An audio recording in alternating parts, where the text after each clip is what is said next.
Morning ka province. Pupunta kami doon, mga kahoy. Wala na kaming kahoy, nahubusan na kami ng kahoy. Stock namin.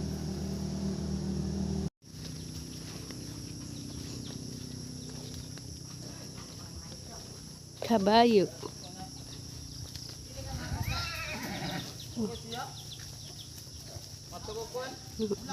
Horsey.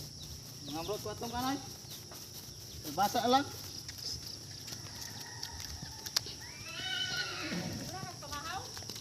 Ha? Mana udto na. Ister wa pay pamahos ister ba. Ha tagi.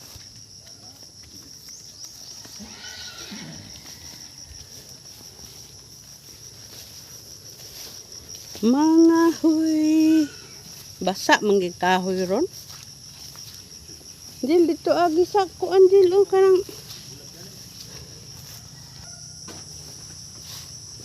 Province, mamaya, pag-uwi namin, kukunin namin ito. kuan na be. Oh, bakit? Maunhan ka. Hindi mo sila mag-utang ani gud. Taka naman kay. Nabedi wa na makiti. Ha? Wa lang na makiti. Ay.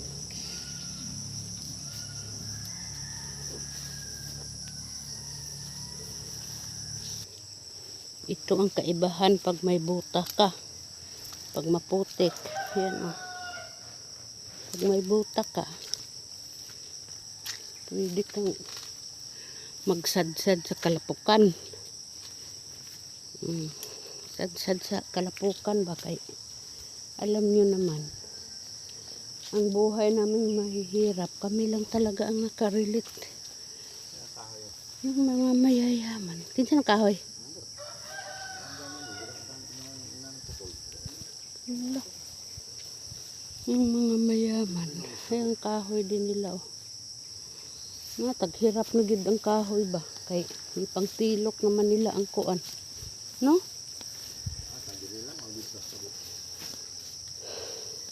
Asa man tan ade diha. Kay dito dadali ra ta. Puno dito sa may mga lansunes. O tara.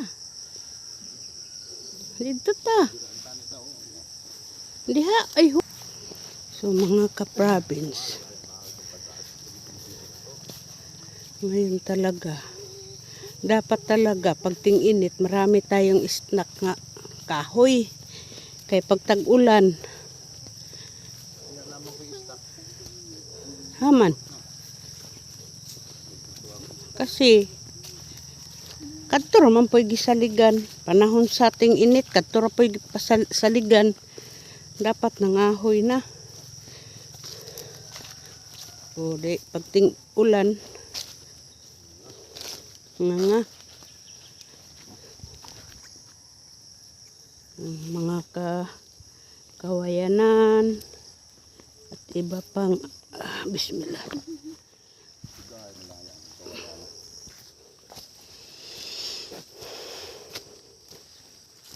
Yung mga gabi-gabi mga ka-province.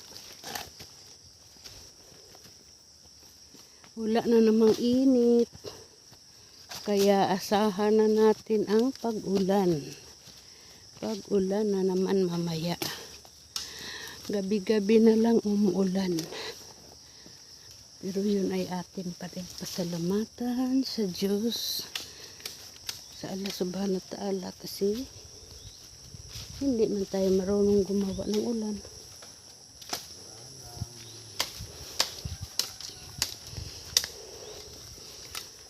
Kasi wala na namang magsugok-sugok ang mga taga-province.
Pinaligiran na naman tayo ng ating mga anak lagi oh, wala lagi na kuha ah.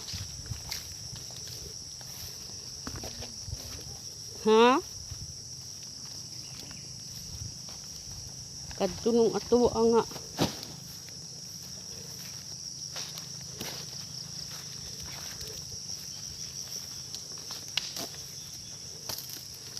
Ilara kalugas to atong kahoy, kawaton. Ninakaw yung kahoy namin mga ka-province.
pa.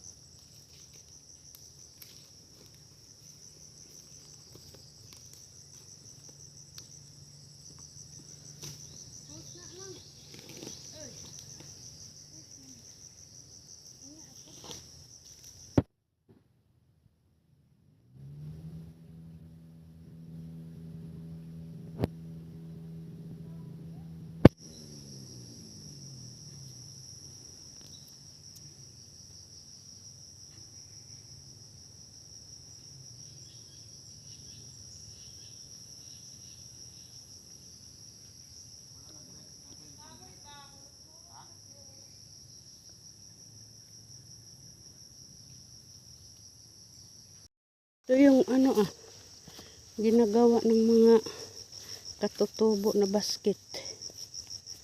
Ito. Ko lang alam anong tawag dito. Basta basket, solid, pantali to.